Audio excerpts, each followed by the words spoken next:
Well, good afternoon. You're watching News 18 Global with me, Ridhima Bhatnagar. Straight to our first story. After the successful launch of Apple's first India store in Mumbai, the national capital, Delhi, is all set to get its own store as well. CEO Tim Cook has traveled to the national capital to open another flagship store and will be meeting the Prime Minister as well. The discussions will revolve around Apple's plan to expand across the country, which would also result in creation of new job opportunities. Apple already commands about a 3% market share in India and has been expanding iPhone manufacturing in the country through its suppliers. It is also being said that Tim Cook is planning to move about 25% of iPhone production to India by 2025. And if that happens, that means we will see a massive reduction in prices for the consumers as well. Now, despite the ambitious plans of the CEO and Apple, the challenges faced by Apple in the Indian consumer market are also apparent. India is the world's second largest smartphone market, but the market is dominated by phones that are typically less expensive than those of Apple. Tim Cook, we're also understanding, will meet various ministers, including the IT Minister Rajiv Chandrasekhar. Before we bring in our guests to try and understand why the store opening is important, what does it signify, let's quickly first talk to you about what is Apple's positioning currently in India. First, let's talk to you about Apple's market share in the under $500 segment. In that segment, about 61% is dominated by Apple, 20% by Samsung and 19% by others. If you look at the overall smartphone market as far as India is concerned and their share for 2022, then the picture is very different. There other players come up. For example, Oppo has about 14.6%, Xiaomi has about 25.8%, Realme has 17.8%, Samsung 22.2%, and Vivo just shy of 20% at 19.5%. But let's go back to the larger picture of opening of stores by Apple and what does it mean for India. I have a very interesting guest who is now joining us, somebody who in fact was at the store opening in Mumbai. Tech journalist Nishant Patidar is now joining us. Nishant, always a pleasure speaking to you.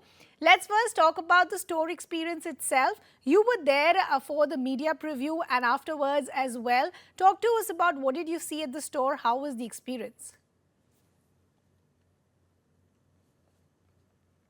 Like always, walking into an Apple store is an event, and they make sure that you feel like you are the occasion because the employees are all cheering for you, rooting for you. They're opening the doors and they want to welcome people inside the store, and you can actually feel their enthusiasm. It's infectious. It rubs off. You walk in and you see this huge, giant, tall ceilings, and obviously, I mean, like all other Apple stores globally, I don't think they've spared any expense in making sure that it's not just a tech store, but it also becomes a cultural event of sorts, a cultural destination of sorts, which is why you'll see a lot of local craftsmanship, a lot of local materials. The feeling inside the store is very airy because of the tall ceilings. Every Mac Apple product that you ever wanted to get your hands on is there. So overall, the experience is amazing for any Apple fanboy, but even just a tech enthusiast and even an interior design or an architectural enthusiast, because like I said, it's much more than just a tech store. Oh, absolutely. And that's why I just want to talk to you about the store itself. Now, Apple is very ambitious in terms of what they're committing with this store opening, not just in Mumbai, but the Delhi store as well. They're committing to a net zero push. They're being climate conscious. Today, how crucial do you think it is for brands to just go beyond a product thinking?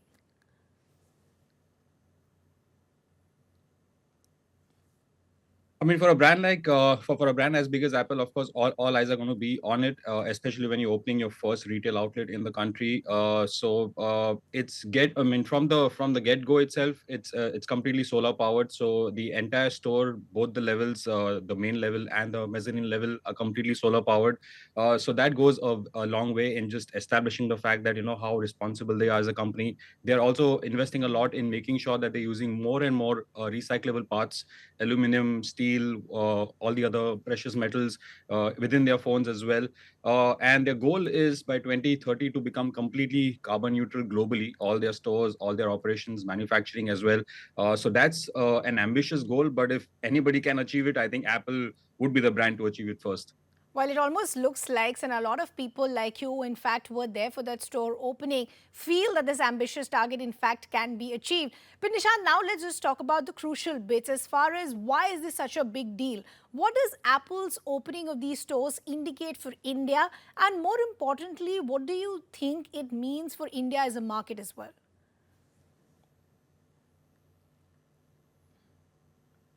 Absolutely. I think they are very bullish on the Indian market, and I think they have very good reason for it. I think their exports have crossed almost $1 billion in the last fiscal year, and they only have projections which are much higher than that. So, of course, with the three manufacturers that they have in India that they're using for manufacturing, Tata has shown so much interest in the manufacturing space for iPhones as well, and they are also going to help Apple to increase their retail footprint as well. I mean, with franchisee stores.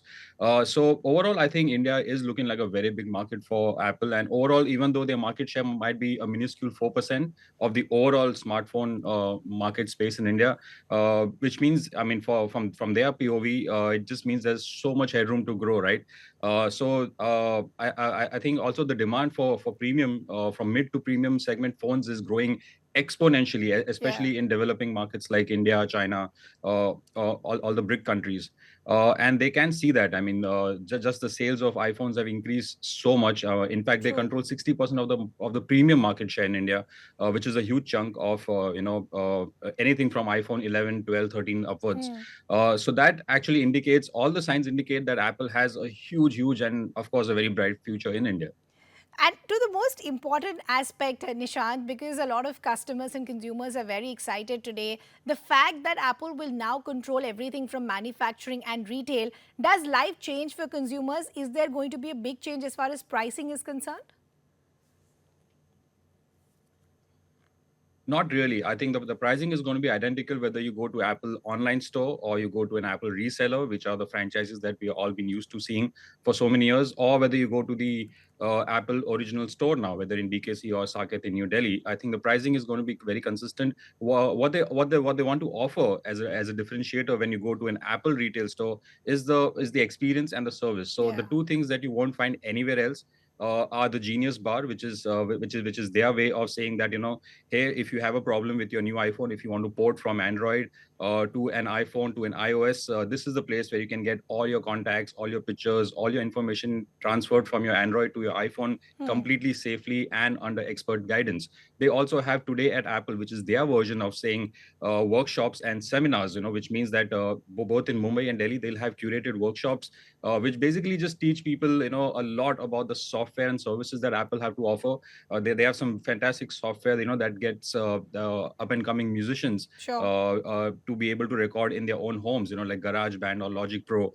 They can actually hold sessions with experts from within the city itself. Also, a lot of emphasis is being put on cultural relevance as well. So there'll be artists which are more relevant and more Sure. specific to Mumbai and Delhi for these Today at Apple sessions. So you will also, I think, learn a lot more about your local culture and how to actually, integrate art and tech as one using Apple products. I think the two very crucial things that Nishan is pointing out. One, of course, is the integration of what is Indian, but also retaining that Apple experience. Something that if you visit any Apple store globally, you would see, whether it's the one in New York or whether it's elsewhere in Sydney or other places. So that is correct, actually. They have managed to retain that Indianness with retaining the Apple experience as well. But the bad news for consumers, at least as of now, is that there will be no change as far as pricing is concerned. But Nishant, now I want to talk to you as far as the overall smartphone market is concerned. That's of course changed drastically because of the penetration that we've seen as far as smartphones is concerned. How is the smartphone market in India changed, and where can Apple position itself going forward? I think the dynamic is changed also in the customer's perception, Yeah. because I mean, for so many of us, who've grown up on brands like OnePlus or Xiaomi or Samsung as well. Samsung has of course always had premium segment phones in their portfolio. But if you look at the more Chinese brands, OnePlus or Xiaomi specifically, even their flagship phones cost upwards of 60, 70,000 rupees now, which means that the customer psyche is changing as well. What we once thought was a budget brand under 25, 30,000, also has phones and options available for Hmm. about 70, 75,000 rupees if you want to take that flagship leap. And Apple is playing in that pool as well. So, and of course, in India specifically, Apple is still selling the iPhone 11 and the 12 and the 13, all of which have a price advantage as well compared to the Chinese competition. So it's getting really aggressive in the mid premium segment pool, and which is where I think Apple is hoping to really drive its sales forward. Nishad, lastly, before I let you go, while Apple is ambitious, India is also hopeful that they could integrate the ambitions. But what are going to be the roadblocks, the challenges for Apple?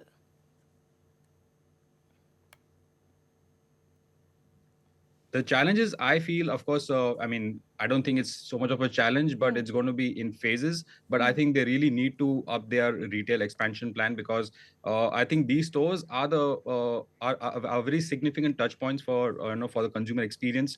Although we like I said earlier, we've had Apple premium resellers, the APRs as they're known, for almost a decade now.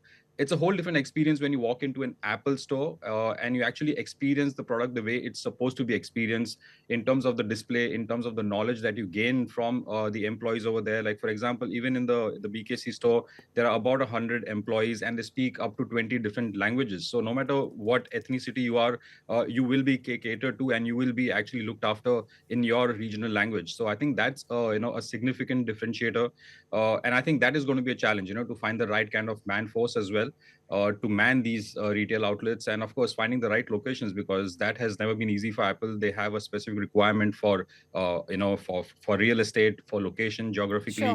Sure. So I think that might be a big challenge. Apart from anything else, I think they can overcome. Okay, Nishant, we leave the conversation there. Pleasure speaking to you as always.